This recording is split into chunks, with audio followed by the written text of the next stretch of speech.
धन्यवाद, धन्यवाद, धन्यवाद, धन्यवाद। परमपिता परमेश्वर, हम आपका हृदय से धन्यवाद करते हैं आपके प्रेम और अनुग्रह के लिए। इस बात के लिए प्रभु कि आपने हमारे लिए सब कुछ तैयार करने के बाद हमें सुसमाचार दिया, ताकि हम आपके इकलौते पुत्र प्रभु यीशु मसीह के द्वारा उस राज्य में प्रवेश करें और वारिस बने जो आपने हम लोगों के लिए पहले से तैयार किया है। हम धन्यवाद करते हैं आपके पवित्र वचनों के लिए, आपके लिखित वचन के लिए, पवित्र बाइबल के लिए भी धन्यवाद करते हैं प्रभु। हाँ प्रभु, ये वो लिखित वचन है जो हमें आपके राज्य की सब चीज़ें दिखाता भी है, सिखाता भी है, बताता भी है, ताकि प्रभु हमारा जीवन आपकी महिमा में आगे बढ़े। और ये तब तक संभव नहीं जब तक हम आपके राज्य में प्रवेश करें। और आपके राज्य में प्रवेश हम अपनी इच्छा से तो नहीं कर सकते, लेकिन आपके इकलौते पुत्र प्रभु यीशु मसीह के उस बलिदान के द्वारा आपने हमारे लिए वो मार्ग तैयार किया है कि हम आपके राज्य में प्रवेश कर सकते हैं, अगर हम कलीसिया में बने रहें, ताकि प्रभु हमारा आत्मिक जन्म हो कलीसिया में और आत्मिक जीवन में हम उन्नति पाएं और मैच्योर हों, ताकि हम आपके राज्य में प्रवेश भी करें और वारिस भी बने और आपकी महिमा का कारण बने, ताकि प्रभु आपका नाम महिमा पाए। सब बातों के लिए आपका धन्यवाद करते हैं। उन योजनाओं के लिए जो आपने हमारे लिए तैयार की, हम आपका धन्यवाद करते हैं और इस प्रार्थना को आपके इकलौते पुत्र प्रभु यीशु मसीह के नाम से मांगते हैं, आमीन। Praise the Lord. Kingdom of God part 35 में आज हम देखेंगे biblical illustrations of the flash and the spirit. Bible में जितने भी जो चित्रण दिए हुए हैं, इलस्ट्रेशन का मतलब चित्रण, जिसे हम देख सकते हैं, illustrations of the flash and blood, यानी शरीर और आत्मा के विषय में जो चित्रण दिया हुआ है उनको हम देखेंगे। लेकिन ये कितने हैं? शरीर और आत्मा का चित्रण हमें काहे में मिलता है? काइन एंड हाबिल, यानी कैन एंड एबल इंग्लिश में। दूसरा है इश्माइल एंड आइजक, यानी जिसे इस्माइल और इजहाक कहते हैं। तीसरा है एसाव एंड जेकब, और चौथा है जिसे हम हिंदी में कहते हैं एसाव और याकूब, और चौथा है सॉल एंड डेविड, यानी शाउल और दाऊद। Each illustration contains a different aspect of the contrast and warfare between the flesh and the spirit। ये चार जो शरीर और आत्मा की ये जो चार चित्रण हैं, ये चार कहानियां भी हैं, ये चार चित्रण हैं। इनमें ये दिखाया गया है कि शरीर और आत्मा, दो नाम है, कैन एंड हेबेल, एक शरीर है और एक आत्मा है। इस्माइल एंड इजाक, एक शरीर है एक आत्मा है। एसाव एंड जेकब, एक शरीर है एक आत्मा। साउल एंड डेविड, एक शरीर एक आत्मा। इसको इन चारों में हम लोग एक एक करके ये देखेंगे कि इसमें यानी कई प्रकार के डिफरेंट का मतलब विभिन्न प्रकार के पहलू हैं शरीर और आत्मा को लेकर, और शरीर और आत्मा के वो तमाम पहलुओं पर, एस्पेक्ट का मतलब है पहलुओं पर, दृष्टिकोण, यानी एस्पेक्ट का मतलब दृष्टिकोण, उन सारे दृष्टिकोणों को देखेंगे।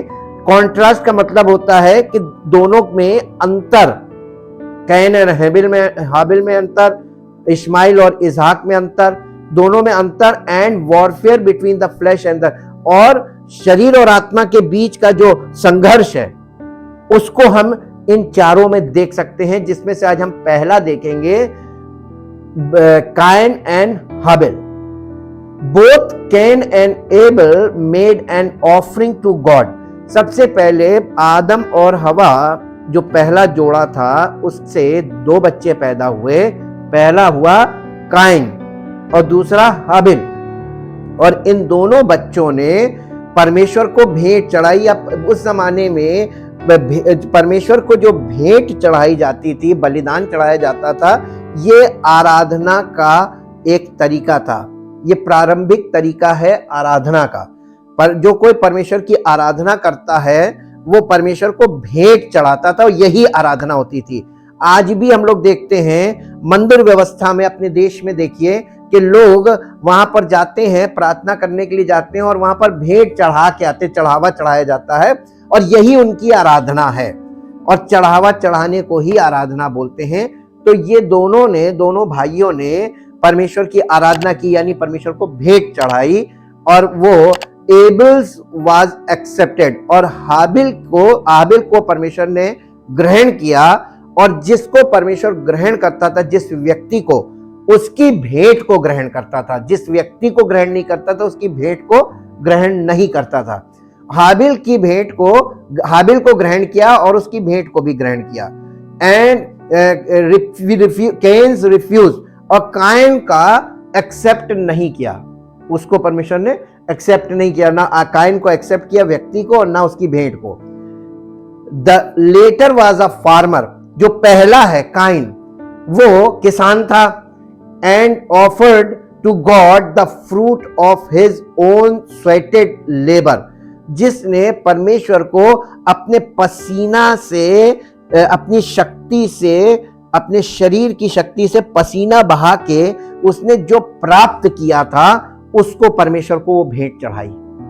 किसान मेहनत करता है, पसीना बहाता है और शरीर के श्रम से उसको जो फसल प्राप्त होती है, उसकी फसल की भेंट लेकर गया, हाँ, और परमेश्वर ने उसे एक्सेप्ट नहीं किया। क्यों? It is symbolically a work of the flash. अगर आप ये संकेतों में परमेश्वर हमें ये दिखा रहा है कि हम अपने प्रयास से कोई चीज बनाएं, अपने प्रयास से कुछ प्राप्त करें और जाकर परमेश्वर को भेंट चढ़ाएं और परमेश्वर उसे एक्सेप्ट करे, ये पॉसिबल नहीं है। परमेश्वर हमारे शरीर की शक्ति से जो हम करते हैं उसको ग्रहण नहीं करता है। अब इसमें बहुत भेद छिपा हुआ है। आप उपवास कर रहे हैं और प्रार्थना कर रहे हैं, शरीर की शक्ति लग रही ना, तो परमेश्वर क्या इसको एक्सेप्ट करता है? नहीं करता है। यहां से आप सीखिए। आप शरीर से जो कोशिश करते हैं और आप सोचते हैं कि ये परमेश्वर की आराधना है और परमेश्वर प्रसन्न होगा, परमेश्वर ऐसी आराधना से प्रसन्न नहीं होता। मालूम क्यों? क्योंकि आप शरीर से कुछ करके उसे प्रसन्न करना मांग रहे हैं और लिखा हुआ है शारीरिक व्यक्ति परमेश्वर को प्रसन्न नहीं कर सकता, क्योंकि परमेश्वर शारीरिक व्यक्ति के शरीर की क्रियाओं से प्रसन्न नहीं होता। परमेश्वर आत्मा है। और इसी में हम देखते हैं कि और ये जो सेल्फ एफर्ट, इसी में देखिए, ये शरीर से प्राप्त चीज चढ़ाने गया था क्योंकि किसान था, और इसको बोलते सेल्फ एफर्ट। अपनी सामर्थ्य, अपनी कोशिश से इसने जो प्राप्त किया था उसे लेकर गया था। हम लोग अपनी कोशिश जो करते हैं और परमेश्वर के सामने परमेश्वर हमको देख रहा होता है, क्या परमेश्वर हमारी कोशिश को कामयाब नहीं कर सकता है? नहीं, परमेश्वर आपकी कोशिश को कामयाब नहीं करेगा। कारण, क्योंकि परमेश्वर ने आपके लिए योजना बना के रखी है। परमेश्वर की इच्छा यह है कि आप उसकी योजना में आए। आप अपने प्रयास से जब कुछ प्राप्त करते हैं तो बाद में यह होता है कि परमेश्वर की ओर से मिला तो, लेकिन हमने ये किया। अगर हमने प्रार्थना न की होती तो परमेश्वर नहीं सुनता, नहीं देता। ये गलत चीज आ गई। ये परमेश्वर के वचन और योजना दोनों के विरुद्ध है, परमेश्वर के स्वभाव के विरुद्ध है। परमेश्वर हमारे मांगने से पहले जानता है कि हमारी क्या आवश्यकता है। यीशु मसीह ने बताया था, हम परमेश्वर से जब मांगते हैं और नहीं मिलता है तो हमें समझ जाना चाहिए कि परमेश्वर की इच्छा के विरुद्ध हम काम कर रहे हैं। हमें क्या करना चाहिए? परमेश्वर की इच्छा में अपने आप को लाना चाहिए, परमेश्वर की इच्छा को एक्सेप्ट करना चाहिए, अपनी इच्छा को किनारे रख देना चाहिए, जैसा कि यीशु मसीह ने किया। और हम अपनी इच्छा को मनवाने के लिए ही उपवास करते हैं, प्रार्थना करते हैं, प्रयास करते हैं। यह हमारी इच्छा है। हम अपनी इच्छा को पूरी करवाने के लिए काम कर रहे हैं, इसलिए परमेश्वर एक्सेप्ट नहीं करेगा। क्योंकि यहां पर हमको सीखने को मिल रहा है, देखने को मिल रहा है कि परमेश्वर ने उसके प्रयास की से जो प्राप्त था उसको, उस भेंट को ग्रहण नहीं किया। अब इसमें हम देखते हैं कि इन द अदर हैंड, और दूसरी तरफ हम देखते हैं हाबिल को एबल ऑफर्ड एन एनिमल। हाबिल ने जो है वो जानवर बलिदान किया, जानवर की भेंट चढ़ाई। मालूम क्यों? इसमें क्या चीज छिपी हुई है जो दिख नहीं रही है? Abel's offering was acceptable on the grounds, हाबिल की भेंट को परमेश्वर ने इसलिए ग्रहण किया, उसका आधार यह है that it was a substitute, कि हाबिल अपने शरीर को बलि नहीं कर सकता था, तो उसने एक जीवित प्राणी को भेंट किया, और वो भी अपने पाले हुए। जब आप किसी चीज को पालते हैं और फिर आप उसको बलि करते हैं तो आपको कैसा लगेगा? अपने पाले हुए जानवर को या अपने पाले हुए बेटे को आपको बलिदान करना पड़े, उसकी बलि चढ़ानी पड़े, उसको जान से मारकर परमेश्वर के सामने उसके लहू को बहाना पड़े, ये बलि होती थी, तो आपको कैसा लगेगा? शायद आपकी हिम्मत ना पड़े। मालूम क्यों? क्योंकि आपका प्रेम उसके साथ जुड़ा हुआ है, आपका कंसर्न है उसके साथ, आप उसके साथ जुड़े हुए दिल से, और उसको आप अपने हाथों से कैसे बलि कर सकते हैं? ये एक कठिन बलिदान है। उसको बलि करने का मतलब अपने आप को हम बलि कर रहे हैं। जैसा कि अब्राहम ने अपने बेटे को बलिदान किया था, और बलिदान के लिए जब उसने बलि करने के लिए गया तो परमेश्वर ने उसको, जब उसने छुरी उठाई और उस पर चलाने को बुला वाला था, तब परमेश्वर ने रोका। लेकिन छुरी उठाकर चलाने से पहले तक परमेश्वर ने नहीं रोका, क्योंकि परमेश्वर उसे उस पॉइंट तक जाने के लिए जाने दे रहा था कि देखें ये वाकई में दिल से ये काम कर रहा है कि नहीं। ये परमेश्वर की आराधना है। परमेश्वर को हृदय से, आप जब हृदय से कुछ करते हैं तब परमेश्वर उसको, उस चीज को एक्सेप्ट करता है। तो ये सब्स्टिट्यूट का मतलब ऑन आवर बिहाफ, अपनी जगह पर किसी चीज को बलिदान करना। और इसमें वो भेद छिपा हुआ है कि परमेश्वर ने अपने पुत्र को एज ए सब्स्टिट्यूट हमारी जगह बलिदान किया। इसलिए पहला सब्जेक्ट, पहला ही टॉपिक बलिदान को लेकर था, और इन दो भाइयों के बीच, और ये शरीर और आत्मा को दिखाते हैं। यहां पर हमको शारीरिक व्यक्ति अपनी इच्छा से बलिदान चढ़ाना मांगता है, लेकिन आत्मिक व्यक्ति वो है जो परमेश्वर की इच्छा में आ जाता है। और परमेश्वर ने ऑलरेडी अपने पुत्र का बलिदान चढ़ा दिया, इसलिए हमें बलिदान नहीं चढ़ाना है। अब हम उस बलिदान को एक्सेप्ट करते हैं, अपने शरीर को बलि करके, यानी अपने शरीर को निष्क्रिय करते हैं कि अब हम शारीरिक क्रिया कुछ नहीं करेंगे, अब हम शरीर से आराधना नहीं करेंगे, अब हम संपूर्ण हृदय से आराधना करेंगे। अब हम शरीर से परमेश्वर से प्यार नहीं करेंगे, बल्कि हम संपूर्ण आत्मा में अपने हृदय से परमेश्वर से प्रेम रखेंगे। यह है हृदय की आराधना। और इसीलिए Abel was putting his faith, हाबिल जो है उसका विश्वास था, shed blood of an animal, उस जानवर को जिसे उसने बलिदान किया था, उसके उस लहू में विश्वास था कि ये लहू हमारे प्राणों का छुटकारा है। और rather than his own works, बजाय इसके कि उसके अपने काम। आज दो प्रकार के लोग हैं और दो प्रकार की आराधना है। आप अपने शरीर से क्रियाएं कर रहे हैं, रिचुअल्स हैं, सेरेमनीज हैं, यानी संस्कार हैं। ये सब क्या है मालूम है? आप सोच रहे हैं कि आपके ऐसा करने से परमेश्वर प्रसन्न होगा? नहीं होगा। परमेश्वर इन चीजों से प्रसन्न नहीं होता है। हाबिल ने जो काम किया था वो एग्जाम्पल हमारे लिए है कि प्रभु यीशु मसीह के बलिदान से हमको छुटकारा मिलेगा। परमेश्वर उस बलिदान से प्रसन्न हो चुका है। अब कोई बलिदान बाकी नहीं, किसी को बलिदान नहीं चढ़ाना है, लेकिन अपने आप को समर्पित करना है। यही सबसे बड़ा बलिदान है। अपनी इच्छा को छोड़ के परमेश्वर की इच्छा को ग्रहण करना है। यह मर जाने के बराबर है। ये बलिदान है, ये हमारे शरीर का बलिदान है। शरीर की इच्छा को मार देना और परमेश्वर की इच्छा को धारण कर लेना, यही आत्मिक बलिदान है। और इब्रानियों की पत्री उसके 11 अध्याय के 4 पद में क्या लिखा हुआ है हम इसको देखेंगे।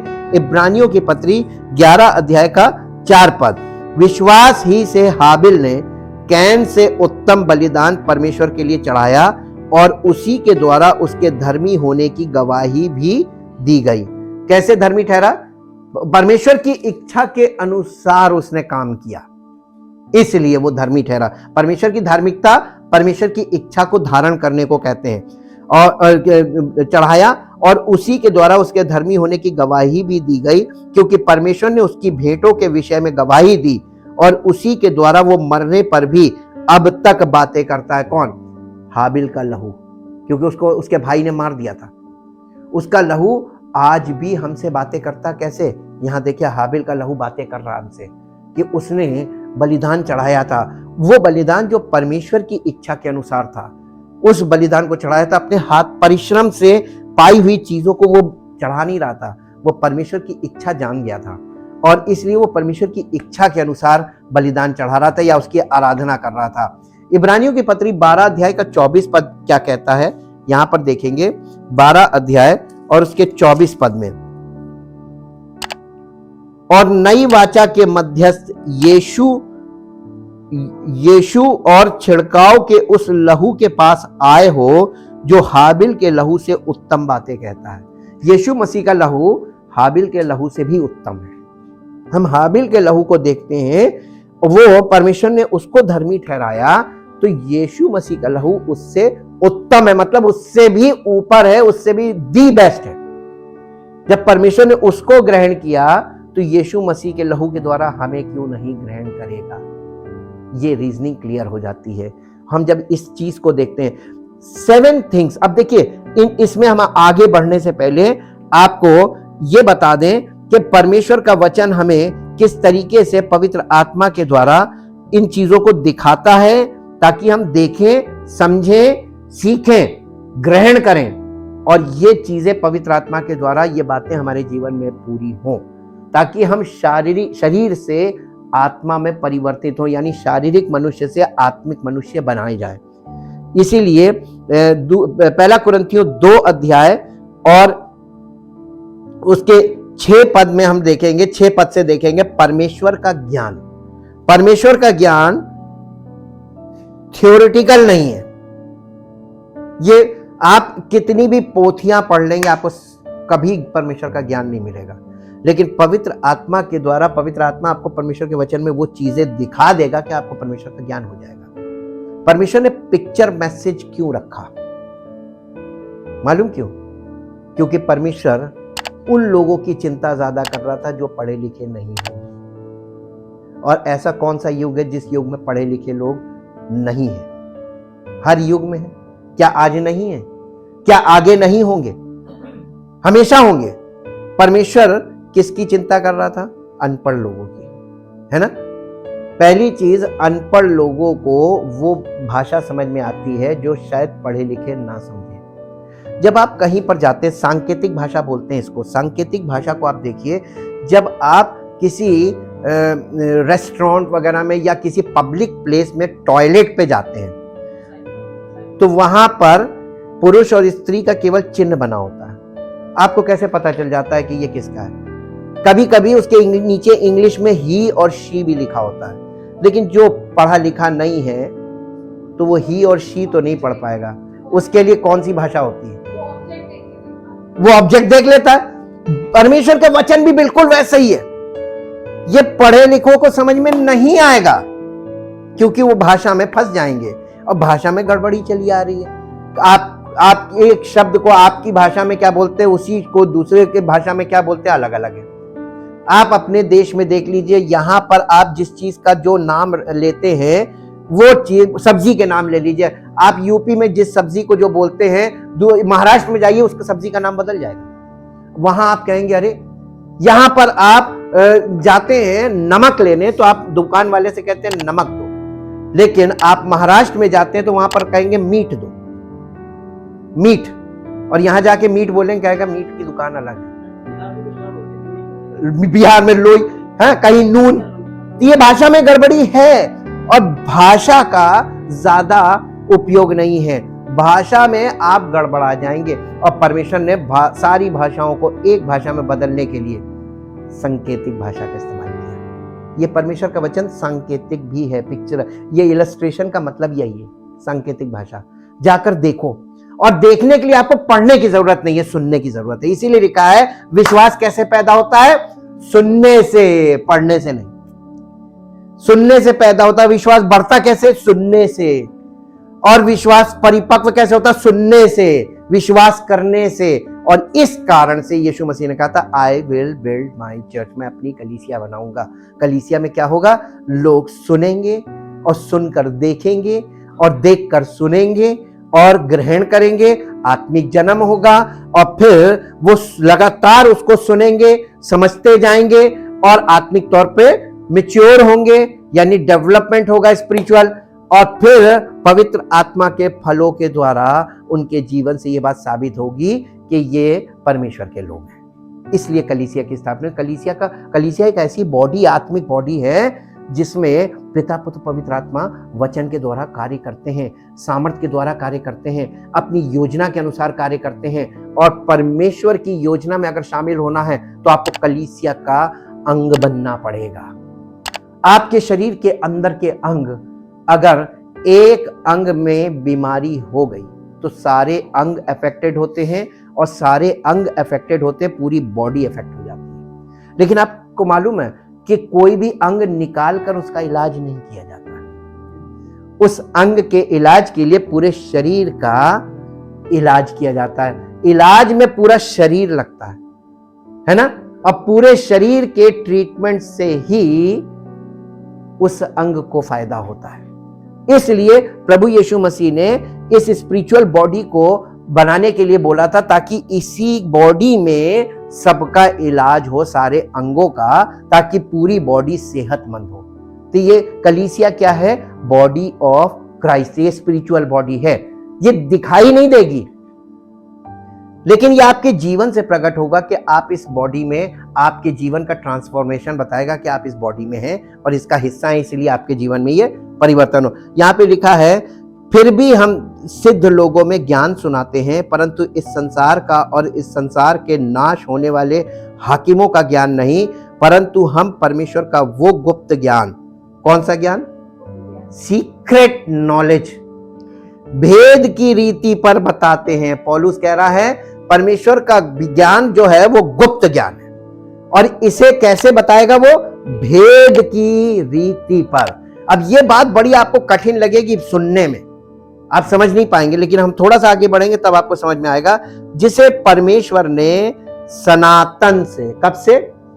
सनातन का मतलब होता है उत्पत्ति की पुस्तक से, स्टार्टिंग से, फ्रॉम द बिगिनिंग। सनातन से ये गुप्त ज्ञान जो भेद की रीति पर है, इसे परमेश्वर ने सनातन से हमारी महिमा के लिए ठहराया, जिसे इस संसार के हाकिमों में से किसी ने नहीं जाना, क्योंकि यदि वे जानते तो तेजों में प्रभु को क्रूस पर न चढ़ाते। परंतु जैसा लिखा है, जो बातें आंख ने नहीं देखी और कान ने नहीं सुनी, और जो बातें मनुष्य के चित्त में नहीं चढ़ी, वे ही हैं जो परमेश्वर ने अपने प्रेम रखने वालों के लिए तैयार की है। वे बातें, ये बातें कैसे आपको मिल रही है ना? ये बातें मिल रही है ना? कभी आपने आंखों से देखा नहीं था, अब पवित्र आत्मा हमको वचन में ले जाकर आंखों से दिखा रहा है कि देखो परमेश्वर ने यहाँ पे ये चीज रखी है। इस कहानी में देखो, काइन और हाबिल की कहानी में देखो, दोनों आराधना करने गए, कौन किसकी आराधना को परमेश्वर ने ग्रहण किया, किसकी को नहीं, आप देख सकते हैं। और जब आप देखेंगे तब आप सीखेंगे कि नहीं, जो हम बाहर देख रहे हैं, जो संसार में चल रहा है, ये गलत चल रहा है। सब काइन वाले सेक्शन में खड़े हुए हैं, हाबिल वाले सेक्शन में आपको दिखने को मिलेगा ही नहीं। इसलिए यहां से हम देखते हैं, इसको अगर हम इंग्लिश में पढ़ दें आपको 6 से 9, ये बहुत इंपॉर्टेंट वर्स है, 6 से 9 in English. 1 Corinthians chapter 2 verse 6, yet when we are among the full grown spiritually mature Christians who are ripe in understanding, we do impart a higher wisdom, the knowledge of the divine plan previously hidden, जो पहले गुप्त थी, छिपी हुई थी, लेकिन वो कलीसिया में लोगों पर प्रकट की गई। But it is indeed not a wisdom of this present age, ये आज के युग की बुद्धिमानी नहीं है, आज की विजडम नहीं है ये, और of this world, और ये संसार की विजडम नहीं है, nor of the leaders of the and rulers of this age, और ना ही इस समय के जो स्पिरिचुअल लीडर्स हैं, ये उनका ज्ञान नहीं है। जो हमको पवित्र आत्मा के द्वारा मिल रहा है, ये उनका ज्ञान नहीं है, उन्होंने ये खोजा नहीं, ये परमेश्वर के वचन से हमको मिल रहा है। इसीलिए लिखा है from leaders and rulers of this age who are being brought to nothing and are doomed to pass away. जो बिल्कुल व्यर्थ हैं, आजकल के जो लीडर्स हैं, स्पिरिचुअल लीडर जो किसी काम के नहीं, और उनसे आपको ये सब चीजें नहीं मिलेंगी। यहां पर साफ बता रहा, बट रादर, बजाय इसके, what we are setting forth is a wisdom of God, यानी हम परमेश्वर के उस ज्ञान की बात कर रहे हैं। पौलुस कह रहा है कलीसिया से, वंस हिडन, जो पहले छिपा हुआ था, फ्रॉम द ह्यूमन अंडरस्टैंडिंग, मनुष्यों की समझ से छिपा हुआ था, and now revealed to us by God, और अब वो परमेश्वर के द्वारा हमको प्रकट किया जा रहा है। यहां पर जब गॉड वर्ड आया है, God the father, God the son and God the holy spirit, पिता पुत्र पवित्र आत्मा के द्वारा अब हमारे लिए प्रकट किया जा रहा है। दैट विजडम, यानी वो बुद्धिमानी, वो wisdom which God devised and decreed before the ages for our glorification, to lift us into the glory of his presence, ताकि परमेश्वर की उपस्थिति में, उसकी महिमा में हम बढ़ें। None of the rulers of this age और वर्ल्ड परसीव, यानी इस संसार के किसी भी स्पिरिचुअल लीडर ने इस बात को नहीं समझा, देख ही नहीं पाए। लिखा है परसीव्ड का मतलब देखना, आत्मिक तौर पे देखना, मानसिक तौर पे देखना, मन की आंखों से। परसीव्ड एंड रिकग्नाइज्ड, और ना समझ पाए, एंड अंडरस्टूड, ना उनकी समझ में आया।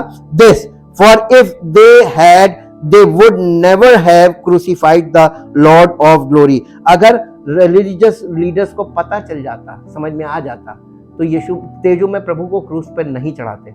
लेकिन परमेश्वर नहीं चाहता था कि यीशु मसीह क्रूस पर ना चढ़े, क्योंकि वही तो बलिदान था, वही तो हमारे लिए छुटकारे का दाम था।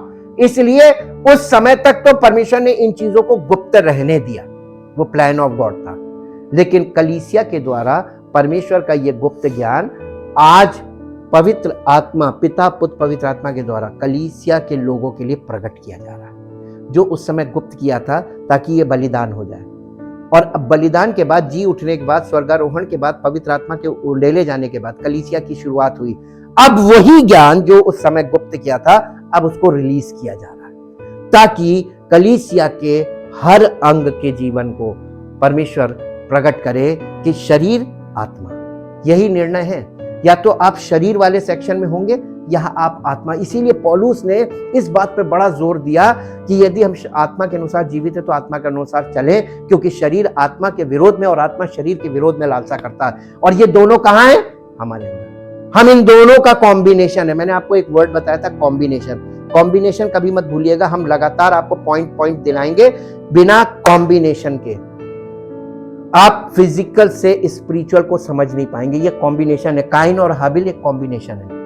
और ये कॉम्बिनेशन दो व्यक्तियों का नहीं है, ये दोनों व्यक्ति हमारे जीवन में पाए जाते हैं। हमारे पास जो शरीर है ये काइन है, और हमारे पास जो आत्मा है ये हाबिल है।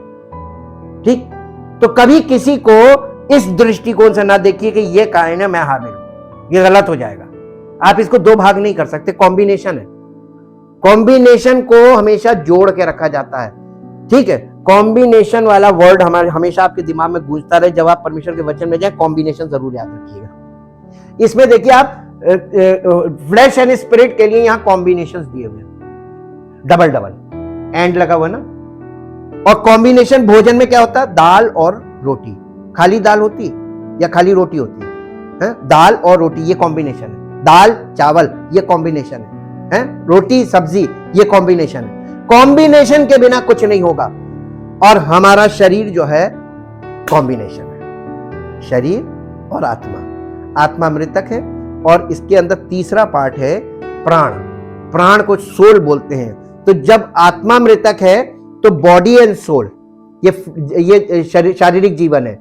और जब आत्मा परिपक्व हो गई तो आत्मा और प्राण, यानी स्पिरिट एंड सोल, वहां बॉडी का काम जो अभी आत्मा नहीं कर रही है, ये मैच्योर होने के बाद, आत्मिक तौर पर मैच्योर होने के बाद वो शरीर नहीं करेगा। अभी शरीर एक्टिवेटेड है, आत्मा डीएक्टिवेटेड है। और जब आप स्पिरिचुअली मैच्योर हो जाते हैं तो आत्मा, जैसे शरीर की जगह आत्मा आ जाती है और आत्मा की जगह शरीर आ जाता हमारा।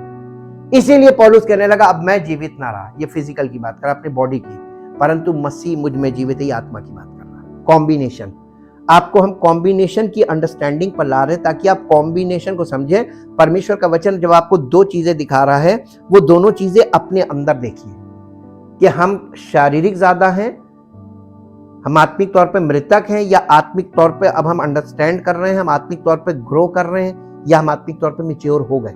ये सारे लेवल्स आपके अंदर दिखने चाहिए, आपको देखना आना चाहिए अपने अंदर, अपने आप को जांचे।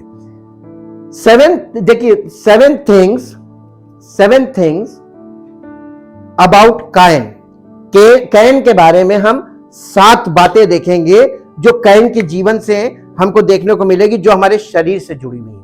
पहली है number 1, he worships in self will. कायन जो था वो अपनी इच्छा से आराधना करना चाहता था, उसकी इच्छा थी, वो अपनी इच्छा से आराधना करता था। अब आप देखिए दुनिया में जितने लोग आराधना कर रहे हैं सब अपनी इच्छा से कर रहे हैं, सेल्फ विल। इसी को कहते हैं अपनी इच्छा से। हम प्रार्थना करेंगे अपनी इच्छा से, हम परमेश्वर को भेंट चढ़ाएंगे अपनी इच्छा से, हम कोई भी चीज परमेश्वर से संबंधित कुछ भी करेंगे अपनी इच्छा से, सेल्फ विल। जब आपकी सेल्फ विल आ गई, ये फ्लैश है, ये फ्लैश है। इसका मतलब आप शारीरिक हैं और परमेश्वर को आप शारीरिक तरीके से हैंडल कर रहे हैं, जबकि परमेश्वर आत्मा है। शरीर और आत्मा का कोई जोड़ आपको दिख रहा है? इसमें कनेक्शन है? ये एक दूसरे के विरोधी हैं। कैसे? कायन और हाबिल दो भाई थे, ये दोनों आपस में विरोधी क्यों थे? एक शारीरिक था, एक आत्मिक था। ये आपस में नहीं बन पाई। किसने किसको मारा? शारीरिक ने आत्मिक को मार दिया। पहला आत्मिक व्यक्ति कौन था? हाबिल को मार दिया। और इसलिए हाबिल का जिक्र नए नियम तक आया, क्योंकि उसके बाद उसको आत्मिक से जोड़ा गया, इसलिए उसको आत्मिक सेक्शन में कोड किया जा रहा है। शारीरिक को भी कोड किया गया है, लेकिन उसका जो कोडिंग है वो नेगेटिव है। अभी हम उस पे आते हैं। दूसरा है कायन इज एंग्री विद गॉड। कायन जो था वो परमेश्वर से नाराज हो गया था। क्यों नाराज हुआ था? क्योंकि परमेश्वर ने उसकी भेंट स्वीकार नहीं की थी। क्यों नहीं की थी स्वीकार? उसने इस बात में करेक्शन नहीं किया, अपने आप को करेक्ट नहीं किया, बल्कि परमेश्वर से नाराज हो गया। मैं बड़ा भाई हूं, मेरी स्वीकार नहीं की, मैंने इतनी मेहनत से किया और परमेश्वर ने ग्रहण नहीं किया, और उसने तो एक बकरी का बच्चा लाके काट दिया और उसका ग्रहण कर लिया। मैंने कितनी मेहनत की। जब कोई व्यक्ति फास्टिंग करेगा, प्रेयर करेगा, अपनी पूरी शरीर की शक्ति लगा देगा और प्रार्थनाएं करेगा, इतनी करेगा, रात और दिन करेगा, और परमेश्वर उसकी नहीं सुनेगा, तो बाद में वो क्या कहेगा? उसको गुस्सा आएगा ना, है ना? क्यों आएगा? क्योंकि वो परिश्रम कर रहा था। परमेश्वर ने कहा था क्या कि परिश्रम करो? यीशु मसीह ने क्या कहा? कि तुम्हारा स्वर्गीय पिता जानता है, प्रार्थना के विषय में बोल रहा है कि तुम अन्य जाति की नाय बकबक ना करो और किसी चीज को रिपीट मत करते रहो, प्रभु ये दे दे दे दे दे दे दे दे। तुम्हारा स्वर्गीय पिता जानता है कि तुमको किन किन चीजों की जरूरत है। He knows. उसको बताने की कोशिश मत करो, बल्कि तुम उसकी योजना में आओ। उसने कहा पहले उसके राज्य और धर्म की खोज करो, तो बाकी सब चीजें परमेश्वर से जो मिलनी है आपको, आप से आप मिलेंगी। वहां लिखा मांगने को, आप से आप, यानी परमेश्वर को अपना काम करने दो, तुम उसकी मर्जी में आ जाओ। और दुनिया में लोग कर क्या रहे हैं? परमेश्वर पे अपनी मर्जी थोप रहे। यही फ्लैश है। ये शारीरिक क्रियाएं कर रहे हैं, रिचुअल्स हैं, ये फ्लैश है। और आप देखिए यहां से परमेश्वर फ्लैश को एक्सेप्ट नहीं करता, आपके परिश्रम को नहीं एक्सेप्ट करेगा। इसके बाद नंबर 3 है refuses to bring a sin offering. परमेश्वर उसने अपने पापों के लिए बलिदान चढ़ाया था। सिन ऑफरिंग का मतलब होता है पापों की लहू के द्वारा ही पाप की क्षमा है। लेवी व्यवस्था में लिखा है कि लहू को मांस के साथ मत खाना, क्योंकि लहू जो है वो प्राण है, और ये परमेश्वर ने तुम्हें इसलिए दिया है ताकि ये वेदी पे चढ़ाया जाए। प्राण को खाना नहीं है, और प्राण के बदले प्राण। तो हमारे पास लहू है और लहू का छुटकारा लहू से, तो उसके भाई ने सिन ऑफरिंग दी लहू, और उसने सिन ऑफरिंग नहीं दी, वो नहीं देना मांगता था। इसके बाद मर्डर हिज ब्रदर। कायन ने अपने भाई की हत्या कर दी। क्यों? क्योंकि परमेश्वर ने उसकी भेंट को ग्रहण कर लिया। जेलिसी, जब जेलिसी होती है तो क्रोध भी आता है और हत्या। और ये इसीलिए जब आप नए नियम में जब आएंगे तो यीशु मसीह ने इस विषय में क्या कहा, क्रोध और हत्या के विषय में। मत्ती रचित सुसमाचार मेरे साथ खोल लीजिए ताकि आपको दिखाई दे कि कायन और हाबिल की कहानी से नए नियम कैसे मैच करता है। यीशु मसीह ने इस चीज को आके बोला, और ये हमको मिलेगा, आपको मिलेगा। ये कॉम्बिनेशंस में बात की है यीशु मसीह ने, और उसने कहा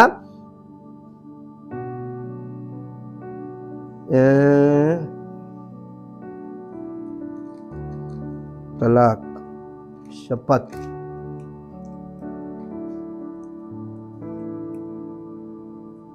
यहां पे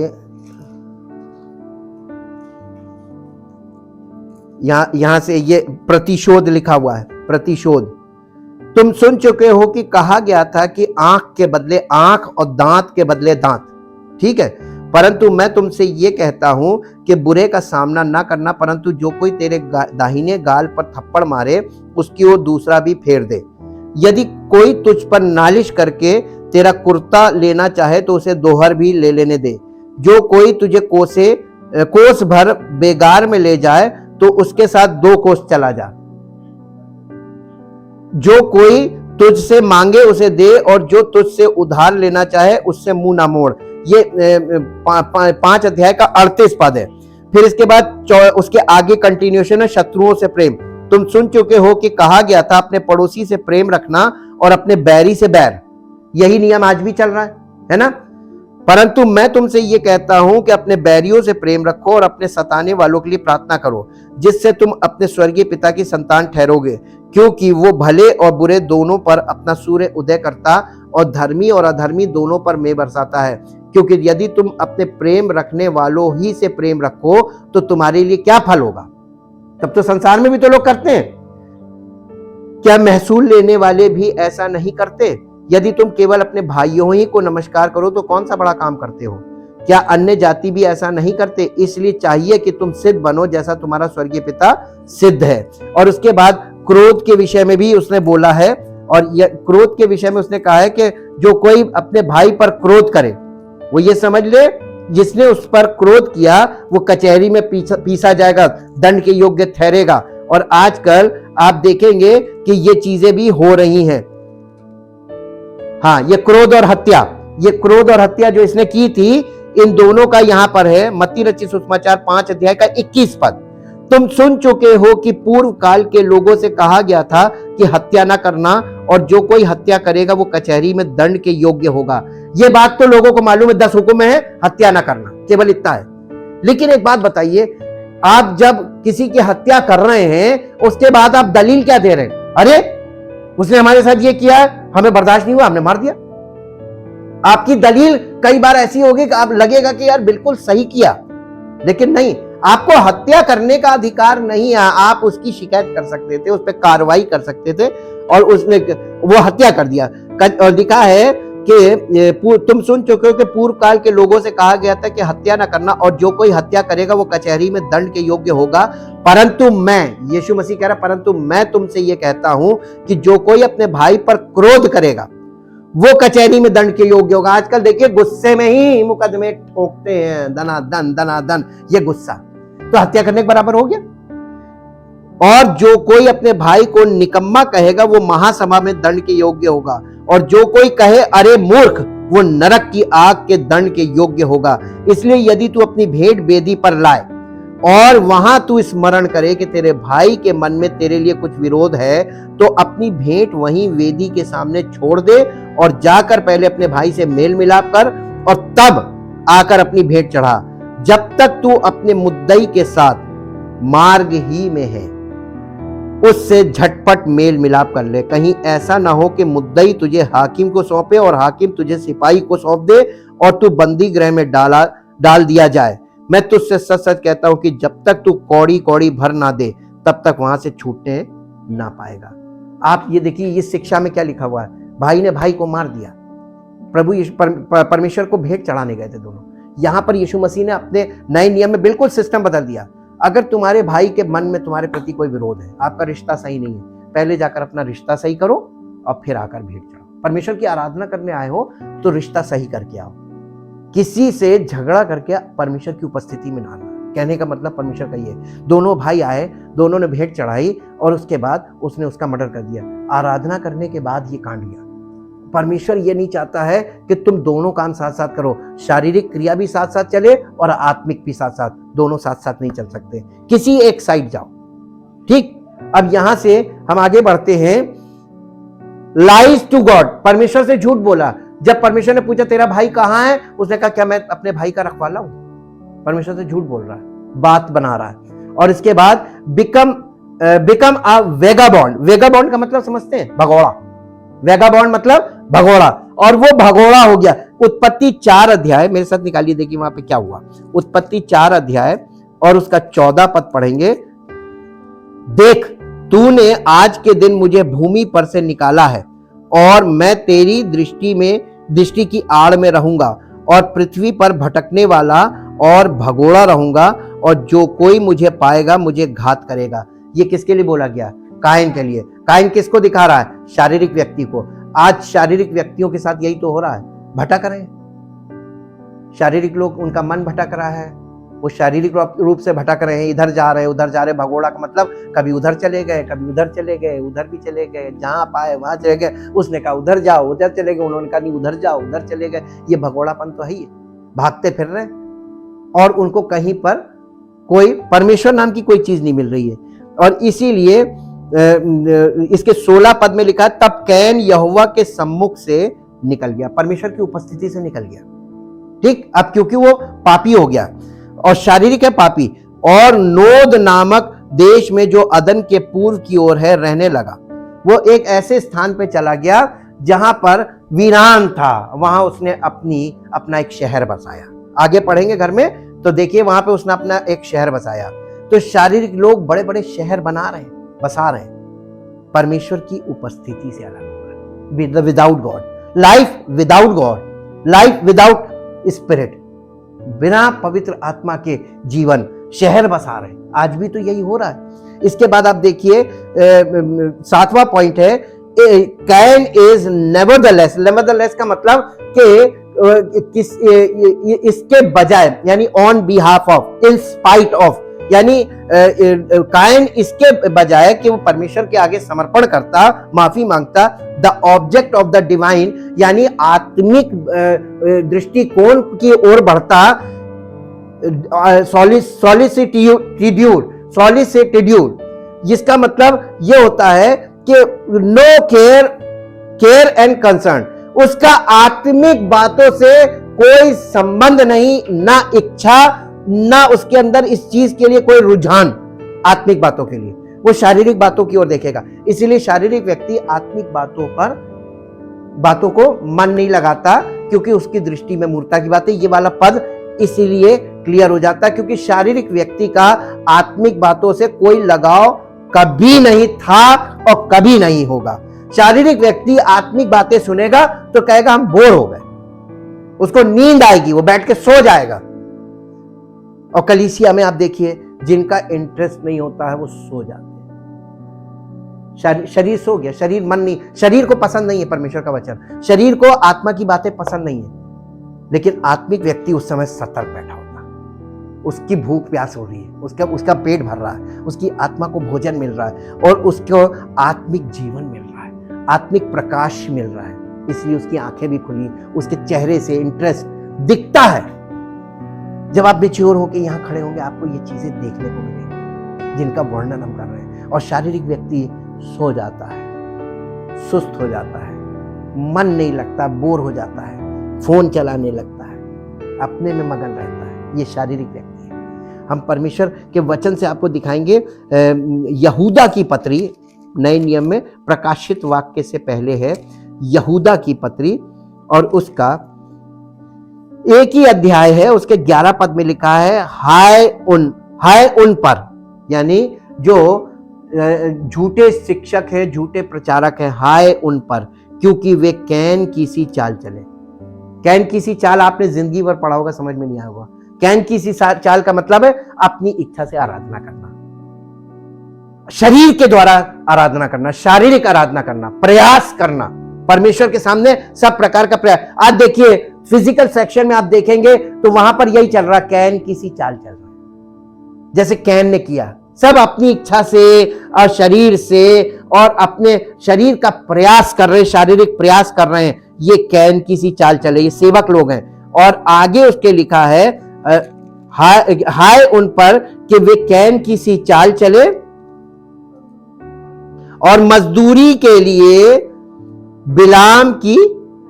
बिलाम के समान भ्रष्ट हो गए। बिलाम क्या था? एक परमेश्वर का वरदान पाया हुआ सेवक था और वो पैसे के लालच में परमेश्वर की इच्छा के विरुद्ध प्रचार करने चला गया। यही तो आज हो रहा है। कैन की सी चाल चल रहे हैं और बिलाम के समान भ्रष्ट हो गए। बिल्कुल क्लियर पिक्चर है। अगर आपको पुराने नियम से पिक्चर क्लियर ना हो तो आप इन पदों को समझ नहीं पाएंगे। इसी के साथ एक पद और दिखाते हैं आपको, जो आपको मिलेगा पहला यूहन्ना 3 अध्याय और 12 पद। और कैन, पहला यूहन्ना 3 अध्याय 12 पद, और कैन के समान ना बने जो उस दुष्ट से था और जिसने अपने भाई को घात किया। और उसे किस कारण घात किया? इस कारण कि उसके काम बुरे थे और उसके भाई के काम धर्म के थे। परमेश्वर की धार्मिकता, परमेश्वर की धार्मिकता में बढ़े, कैन के समान ना बने, यानी फिजिकल विश्वासी ना बने, रिचुअलिस्टिक ना बने, सेरिमोनियल ना बने, कि संस्कारों में डिपेंड करें। क्योंकि परमेश्वर का पूरा वचन आपको यह बताएगा। यहूदियों से परमेश्वर नाराज क्यों था? जो पशु बलि की प्रथा थी वो परमेश्वर की ओर से चढ़ाई थी और वो पशु बलि करते थे। और उनके अब्राहम को विश्वास की धार्मिकता का जो चिन्ह मिला था वो था खतना। वो खतना भी करा रहे थे, लेकिन खतने में क्या था? वो शरीर का खतना जरूर करवा रहे थे, लेकिन हृदय परमेश्वर से नहीं। ऐसे ही नए नियम में पानी का बपतिस्मा सब ले रहे हैं, जैसे खतना सब करा लेते थे, ये संस्कार है, लेकिन हृदय परमेश्वर से किसी का नहीं जुड़ा है। और परमेश्वर कहता है शरीर की क्रिया मत करो नए नियम में, लेकिन हृदय जरूरी है। परमेश्वर हृदय को जांचता है। अगर तुम्हारा दिल परमेश्वर से नहीं लगा है तो तुम अपने आप को यह मत दिखाओ कि मैं विश्वासी हूं। ऐसी क्रियाएं मत करो जिससे तुम फिजिकल दिखो, परमेश्वर नाराज होगा और सजा तुम्हें मिलेगी। कैन के समान ना बने।